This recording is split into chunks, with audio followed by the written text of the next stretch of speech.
Hello বন্ধুরা, good morning. ISIS time স্টোরিতে তোমাদের সকলকে স্বাগত। দেখেছো বন্ধুরা, সকাল সকাল কি করছি বলো তো? কিছু না, স্নান করে রেডি হয়ে সিঁদুর পড়ছি। কারণ আমি তোমাদেরকে আজকে এটাই শেয়ার করতে আসলাম যে যেই মেয়ে বিয়ের আগে 7 সকালে ঘুম থেকে উঠতো না, যেই মেয়ে 10টা-12টার আগে যেই মেয়ে চোখের পাতা খুলতো না, সেই মেয়ে বিয়ের পর সেই মেয়েটার লাইফ কত পাল্টে যায় দেখতে পাচ্ছ তোমরা। আশা করি তোমাদের প্রত্যেকটা মেয়েরই লাইফ এইভাবে বিয়ের পরে এইভাবেই পাল্টে যায়। তো আমি কি করছি বলো তো? জাস্ট স্নান টান করে নিয়ে আমার কিছু কাজ আছে টুকিটাকি, সেই কাজটা করছিলাম। তো আমি ভাবলাম যে যখন কাজটা করছি একটু শেয়ারও করি তোমাদের সাথে।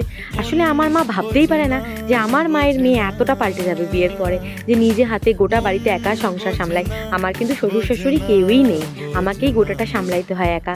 গোটা বাড়িতে একাই আমাকে সব কিছু করতে হয়। তো আমার মা খুব অবাক হয় মাঝে মাঝে যে আমার মায়ের মেয়ে সে কিনা এত কাজ করতে পারে, যেই মেয়ে এক গ্লাস জল গড়িয়ে খেত না। তাই না বন্ধুরা? আসলে আমরা প্রত্যেকটা মেয়েই পারি, কিন্তু বাবা মার কাছে থাকলে আমরা প্রত্যেকে একটু আহ্লাদি হয়ে যাই।